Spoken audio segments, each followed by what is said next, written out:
बहुत से सूचनाएं दी उन्होंने, बहुत से जानकारी दी, लेकिन रक्षा मंत्री होने के नाते ये नहीं कहा कि पहलगाम में दहशतगर्द कैसे आए, कि हम सवाल पूछेंगे देश हित में, राष्ट्र हित में।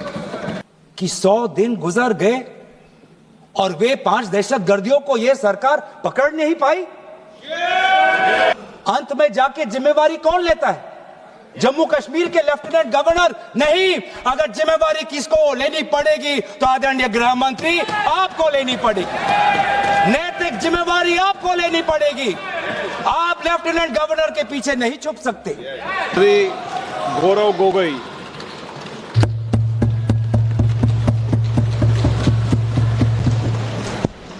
धन्यवाद अध्यक्ष महोदय। आज हम इस विशेष चर्चा में भाग लेने के लिए खड़े हुए हैं और ये चर्चा इसलिए हो रही है क्योंकि हाल में ही जो युद्ध हुआ वो एक सूचना का युद्ध था। एक प्रकार से हम पड़ोसी देश और दुनिया भर को सच्चाई की सूचना देना चाहते थे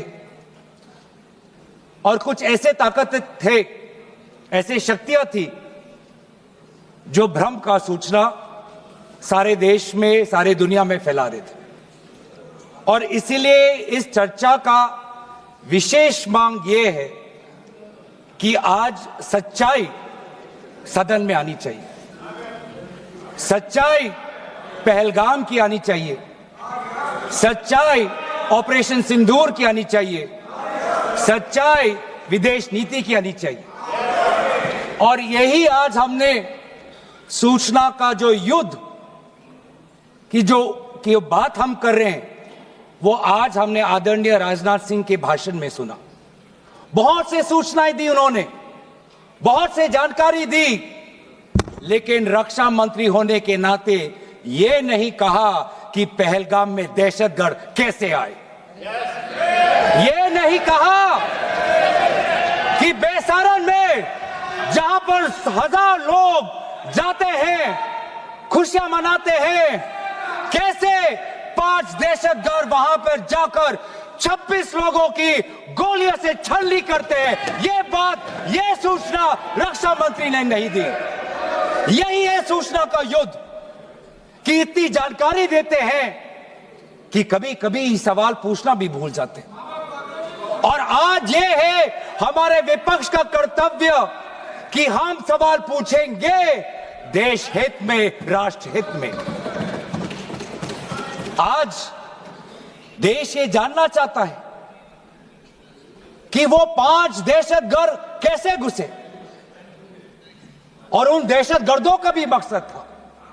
पाकिस्तान से आए हुए वो दहशतगर्दों का क्या मकसद था? उनका मकसद था कि जम्मू कश्मीर की अर्थव्यवस्था को तनाव करना, विनाश करना। उनका मकसद था कि भारत देश में एक सांप्रदायिक वातावरण का जन्म देना। उनका मकसद यह था कि भारत और पाकिस्तान का एक हाइफिनेशन होना, यह था उनका मकसद। लेकिन सर, मुझे दुख है कि आज राजनाथ सिंह जी ने सैनिकों की बात तो की, लेकिन जो हमारे भारत की जो आवाम है, जो जनता है, जो उन्होंने पाकिस्तान के दहशतगर्दों का पूरी जो मंशा है उस पर उन्होंने पूरा नकारा और हम एकजुट रहे। हम, मुझे भारतीय होने का गर्व है। हमने देखा बेसारन में कि किस प्रकार से जम्मू और कश्मीर के लोगों ने पूरे देश भर से आए हुए जितने भी पर्यटक थे उनकी मदद की। हमने ये देखा कि किस प्रकार से देश भर के जो पर्यटक जो जम्मू कश्मीर में थे उन्होंने अपने जम्मू कश्मीर के भाइयों को धन्यवाद दिया।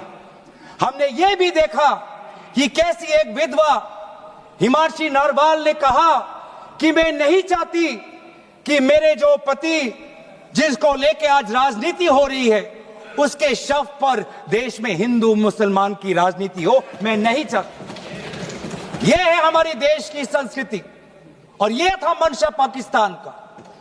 और मैं ये भी गर्व महसूस करता हूं कि सारे विपक्षी राजनीति दल हम सब एकजुट होकर, राहुल गांधी जी ने एक साफ साफ कहा कि हम सरकार के साथ हैं और सरकार को पाकिस्तान को एक ठोस मजबूत कदम देना ही पड़ेगा। लेकिन देश ये भी जानना चाहता है, वे 26 लोग जो जिनके परिवारों में आज कोई गुजर गया, वे ये भी जानना चाहता है कि 100 दिन गुजर गए और वे 5 दहशतगर्दियों को यह सरकार पकड़ नहीं पाई।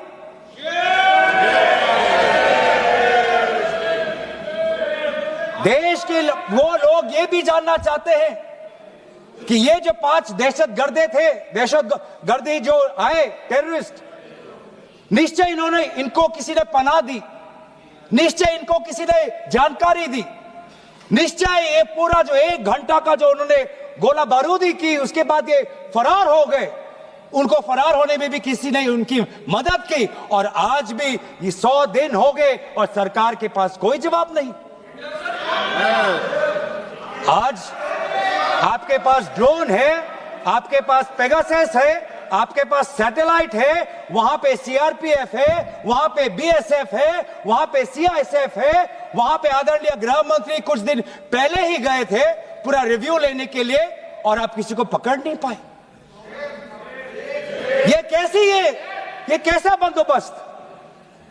आपने कहा कि आर्टिकल 370 के चले जाने के बाद जम्मू कश्मीर सेफ है, जम्मू कश्मीर में आइए, लोग आए, लोगों ने अपने आप को सुरक्षित महसूस किया। लेकिन बेसारन में देखा कि कितने वो निहत्थे थे, कितने वो असहाय थे कि लगभग 1 घंटा लगा एक एम्बुलेंस उनके पास पहुंचने के लिए। पुलिस पर अगर आर्मी भी आई तो चल के आई। और सर, मैं वो नजारा भूल नहीं सकता, एक मां और एक बेटी चल के नीचे आ रही थी, एक भारत के सिपाही को देखा और सिपाही को देखकर वो रो पड़े, खुशी से नहीं, डर से, क्योंकि उनको लगा कि वे दहशतगर्द जिन्होंने सिपाहियों का यूनिफॉर्म पहनकर वहां पर लोगों को मारा, आज वही दहशतगर्द आज पहाड़ के नीचे उनका इंतजार कर। उस भारत के सिपाही को कहना पड़ा कि मैं भारतीय हूं, तुम डरो मत, मैं भारतीय हूं, तुम सेफ हो, सुरक्षित हो। ऐसा दहशत उन्होंने महसूस किया। इस दहशत के ऊपर, इस डर के ऊपर आदरणीय राजनाथ सिंह एक शब्द तो कहते, आप एक शब्द तो कहते। ये आपकी भी जिम्मेवारी है राजनाथ जी, ये आपकी भी जिम्मेवारी है, रक्षा मंत्रालय का भी जिम्मेवारी है। बार बार हम ये देख रहे हैं सर कि आदरणीय गृह मंत्री जाते हैं, कहते हैं कि बहुत अच्छा बंदोबस्त हो गया है, टेररिज्म के हमने उनकी रीढ़ की हड्डी तोड़ दी, तब भी उरी होता है, तब भी बालाकोट, तब भी पुलवामा होता है, तब भी पहलगाम होता है। अंत में जाके जिम्मेवारी कौन लेता है? जम्मू कश्मीर के लेफ्टिनेंट गवर्नर नहीं। अगर जिम्मेवारी किसको लेनी पड़ेगी तो आदरणीय गृह मंत्री आपको लेनी पड़ेगी, नैतिक जिम्मेवारी आपको लेनी पड़ेगी।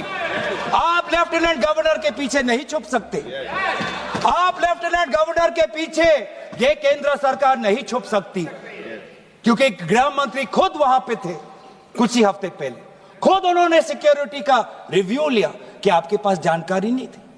और सर, ये सरकार इतनी कमजोर, ये सरकार इतनी बुज़दिल कि आज उन्होंने इस सर में, क्योंकि उन्होंने अगर इसका किसी का दोष दिया तो टूर ऑपरेटर्स को दोष दिया कि टूर ऑपरेटर्स बिना अनुमति के द्वारा, बिना लाइसेंसेस के द्वारा लोगों को बेसहारा ले जा रहे, हमें तो पता ही नहीं था। ये है इनका कारण, ये बताना चाहते हैं। तो सर, यही तो दुख की बात है कि कहीं ना कहीं एक सरकार में एक अहंकार आ चुका है। इंटेलिजेंस और सिक्योरिटी जो फ्रेमवर्क है, एस्टैब्लिशमेंट है, जो लोग हैं जो निर्णय लेते हैं इंटेलिजेंस और सिक्योरिटी की, आज उनमें एक अहंकार आ गया है कि चाहे जितनी भी बड़ी गलती हो उन पर कोई सवाल नहीं उठा सकता।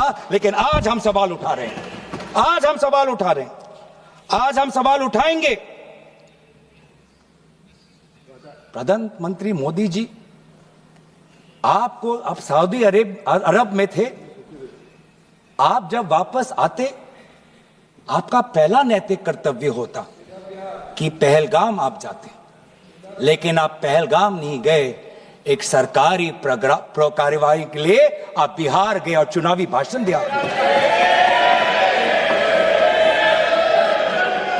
देश के मुखिया सऊदी अरब में थे, पूरा कार्यक्रम उन्होंने संपूर्ण किया, वापस आए और वो पहलगाम भी नहीं जा पाए और बिहार में जाके चुनावी भाषण दे रहे हैं। अगर पहलगाम में कोई गया तो हमारा नेता राहुल गांधी गया।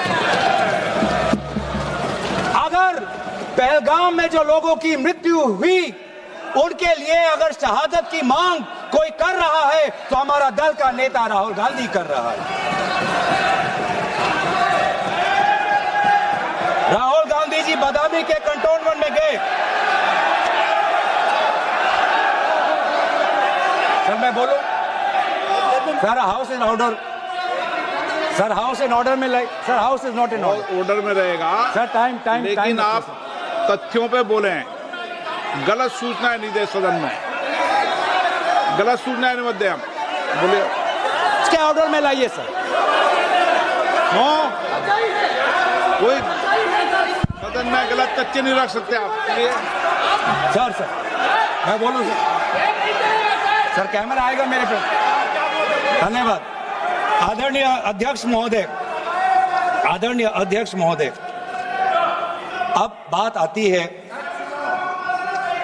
आती है ऑपरेशन सिंदूर की। आज मैं राजनाथ सिंह जी का भाषण सुन रहा था। मुझे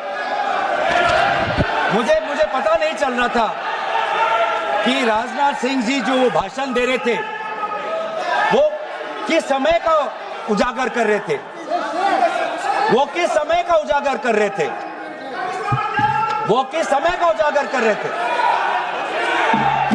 क्या वो 2016 के बाद क्या उन्होंने ये नहीं कहा कि हम घुस के मारेंगे और पाकिस्तान को आज वो उनका जो भी टेररिस्ट इंफ्रास्ट्रक्चर है उसको खत्म कर देंगे?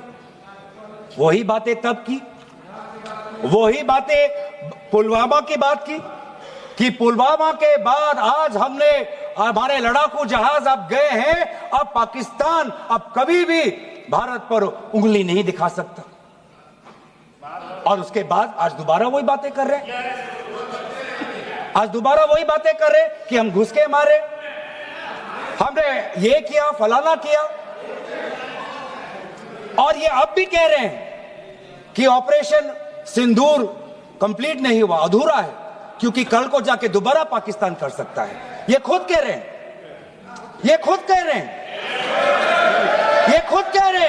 कि इसके पश्चात भी पाकिस्तान कल को जाके कर सकता है। तो ये कैसा, ये जो सफल कैसे हुआ? फिर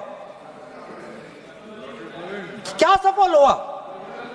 आज ये खुद कह रहे हैं कि हमारा मकसद युद्ध का नहीं था। हम पूछना चाहते क्यों नहीं था, होना चाहिए था। आज उन्होंने खुद कहा कि हमारा मकसद जमीन लेने का नहीं था। क्यों नहीं था? पाकिस्तान ऑक्यूपाइड कश्मीर अगर आज नहीं लेंगे तो कब लेंगे? ये उन्होंने खुद कहा कि हमारा मकसद था टेररिस्ट के इंफ्रास्ट्रक्चर पर आक्रमण करना। तो क्या हमने उरी के समय नहीं किया? क्या हमने पुलवामा के समय नहीं किया? लेकिन उसके पश्चात भी पाकिस्तान का इतना साहस कि आज उन्होंने पहलगाम में जो पिछले 20 वर्षों में हमारे भारतीय नागरिकों पर सबसे दर्दनाक अगर हमला हुआ है तो आपके समय पे हुआ है। आपके समय में उरी हुआ, आपके समय में पुलवामा हुआ और आपके समय में आज पहलगाम हो रहा है। कुछ बातों का उजागर किया, कुछ किताबों का भी उजागर किया। ये नई प्रक्रिया है सर।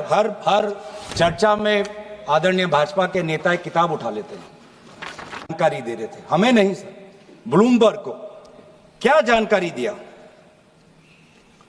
मैं पूरा पढ़ लेता हूं विदाउट एडिटिंग।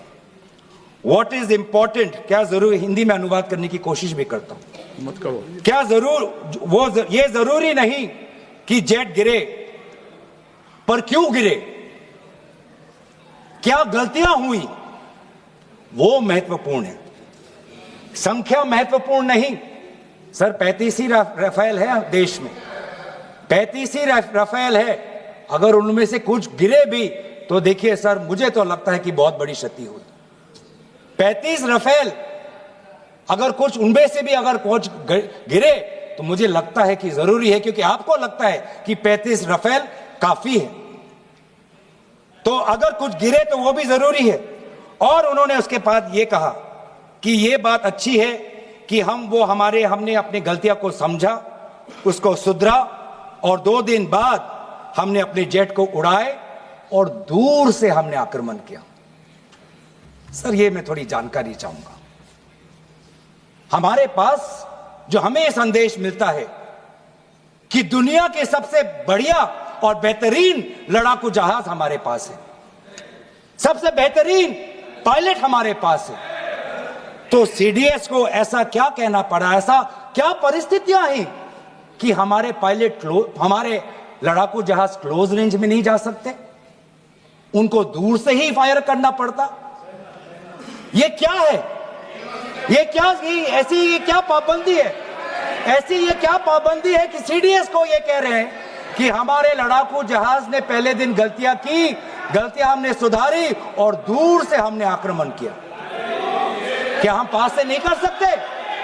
ये जानकारी हमें दे। हम ये जानना चाहते हैं कि lieutenant general Rahul R Singh ने सदन के अंदर नहीं, सांसदों को नहीं, राजनीतिक दलों के फ्लोर लीडर्स को नहीं, फिक्की में जाके कहा। क्या कहा? उसका भी मैं हिंदी में अनुवाद करता हूं कि पाकिस्तान तो सिर्फ फ्रंट पे था और पाकिस्तान के पीछे चाइना उनके पूरी तरीके से समर्थन कर रहा है। ऐसी कोई आश्चर्य की बात नहीं होनी चाहिए, क्योंकि पिछले 5 वर्षों में लगभग 80% मिलिट्री हार्डवेयर पाकिस्तान को सब पूरा चाइना से मिल रहा है। तो सर मैं आज पूछना चाहूंगा आदरणीय राजनाथ सिंह जी से, जो सरकार चीन को लाल आंख दिखाने की बात करती है, एक बार भी आपने चीन का उजागर अपने भाषण में क्यों नहीं किया? आर्मी कर रही है, आर्मी के कह रही है, आर्मी कहती है कि आज कि सिर्फ चीन और पाकिस्तान का ये 2 फ्रंट नहीं, अब 3 फ्रंट का भी हो सकता है, कन्वर्जेंस हो सकता है चीन, पाकिस्तान और बांग्लादेश को लेकर। लेकिन मैं सरकार को याद दिलाना चाहूंगा कि ये जो 2 फ्रंट की जो बात थी, इस बात की शुरुआत किसने की थी? इस बात की चेतावनी किसने दी थी? इस बात की चेतावनी इसी सदन में हमारे दल के नेता राहुल गांधी जी ने दी थी। और यही हम जानना चाहते हैं, यही हम जानना चाहते हैं कि आज जो युद्ध हुआ, इसमें पाकिस्तान को चीन से कितना समर्थन मिल रहा है। हम सेना से नहीं, आज हम आदरणीय राजनाथ सिंह जी से और प्रधानमंत्री मोदी जी से जानना चाहते हैं।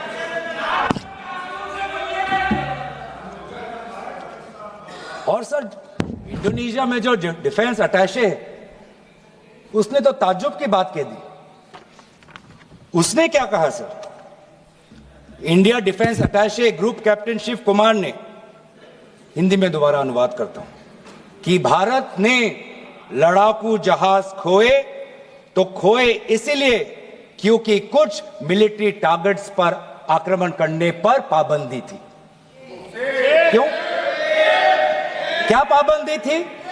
ऐसे क्या ये राजनीतिक कंस्ट्रेंट्स थे? आपने कहा कि 9 टारगेट पे हमने आक्रमण किया, लेकिन हमें यह भी सूत्रों से जानकारी और मीडिया में आया है, और लेफ्टिनेंट जनरल राहुल सिंह ने खुद कहा कि पहले 21 टारगेट्स चुने गए थे और 21 से फिर 9 हुए। क्यों हुए? क्यों हुए? आज मैं ये जानना चाहता हूं कि पिछले 20 वर्ष में सबसे घातक आक्रमण हमारे महिलाओं पर हुआ, हमारे बच्चों पर हुआ, भारत के आत्मा पर हुई। हमने सबने वो दहशत को अनुभव किया, हम सब एकजुट हुए, हमने पूरी तरीके से समर्थन प्रधानमंत्री मोदी जी को दी कि अब जाइए। और ऐसा एक माहौल बन चुका था कि देश किसी भी कीमत चुकाने के लिए तैयार था। पूरा देश प्रधानमंत्री मोदी जी के साथ था, विपक्ष प्रधानमंत्री मोदी जी के साथ था, और अचानक 10 मई के दिन पे हमारे राष्ट्रदूत कहते हैं कि हम पाकिस्तान पर हमला करेंगे, और शाम के 10 मई को सूचना आती है कि पाकिस्तान के साथ अब युद्ध पर हम परिणाम दे रहे हैं, सीज फायर हो गया। क्यों हुआ? हम आदरणीय प्रधानमंत्री मोदी जी से जानना चाहते थे, अगर पाकिस्तान वाकई में अपने घुटने टिकने के लिए तैयार था तो आपने क्यों रुका, आप क्यों रुके, और किसके सामने आप झुके, किसके सामने आपने सरेंडर किया, किसके सामने आपने सरेंडर किया? वो अमेरिका के राष्ट्रपति जो 26 बार आज कह चुके हैं कि व्यापार को लेकर उन्होंने भारत और पाकिस्तान को सतर्क किया और दोनों को मजबूर किया कि वो इस जंग को छोड़े। 26 बार। आज राष्ट्रपति ट्रंप खुद कहते हैं कि 5-6 जेट गिरे हैं। एक जेट करोड़ अरब रुपयों का है, मिलियंस एंड मिलियंस का है। इसलिए हम जानना चाहते हैं, आज हमें स्पष्ट रूप से आदरणीय राजनाथ सिंह जी बताएं, देश पर विश्वास करें, देश में वो साहस है सच्चाई सुनने की। आज आप बताएं कितने लड़ाकू जहाज गिरे?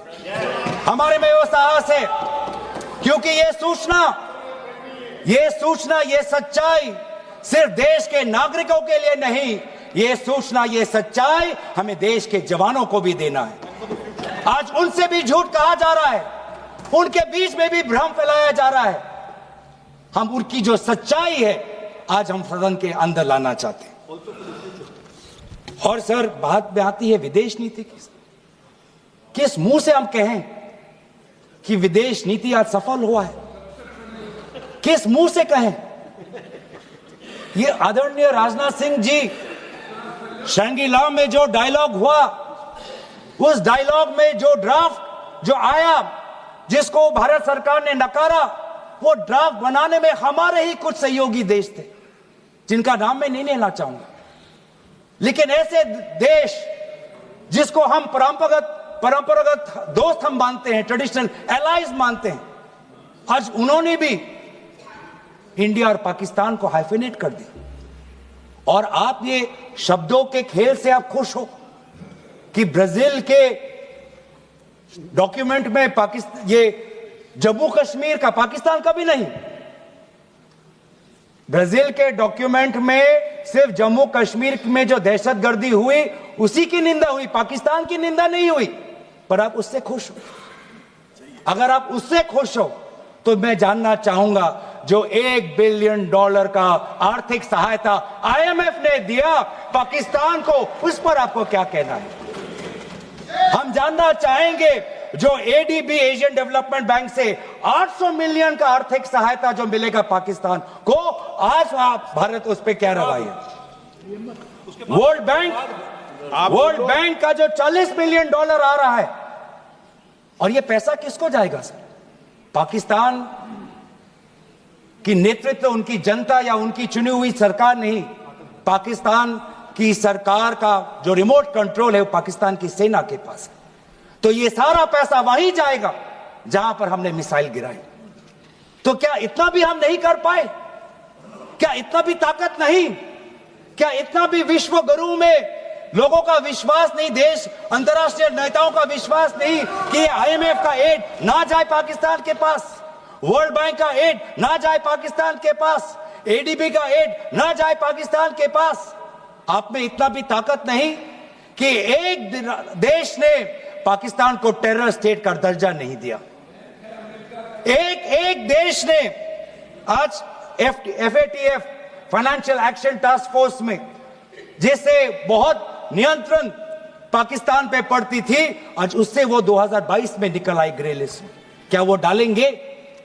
तो इसीलिए आज हम ये मांग करते हैं कि सरकार अब डरिए मत, सच्चाई से डरिए मत। उस दिन भी देश सरकार के साथ दहशतगर्दी के खिलाफ खड़ा था, विपक्षी दल सरकार के साथ खड़े हैं, और आज भी दहशतगर्दी के खिलाफ सच्चाई के पक्ष में देश और विपक्ष आज सरकार के साथ। आप हमें अपना दुश्मन ना समझे, हम सरकार के दुश्मन नहीं हैं, हम अपने देश के पक्ष में बोल रहे हैं, जवानों के पक्ष में बोल रहे हैं। पर आप हमें कृपया सच्चाई देने का हमें वो सम्मान दीजिए। सच्चाई सुनने का अधिकार हमारा है, और जितने बार आप झूठ और भ्रम फैलाएंगे हम उतनी बार आपको पूछते जाएंगे कि आपने क्या किया। और इसीलिए आज मैं खड़ा हूं। अपेक्षा बहुत की थी कि पहलगाम का उजागर होगा, आदरणीय गृह मंत्री नैतिक जिम्मेवारी लेंगे, राष्ट्रीय सुरक्षा सलाहकार नैतिक जिम्मेवारी लेंगे, और प्रधानमंत्री मोदी जी कहेंगे क्यों उन्होंने ऑपरेशन सिंदूर जो अंतिम अंजाम था। हमें तो मीडिया में सुनते हुए ऐसा लगा कि हम कराची में उठेंगे।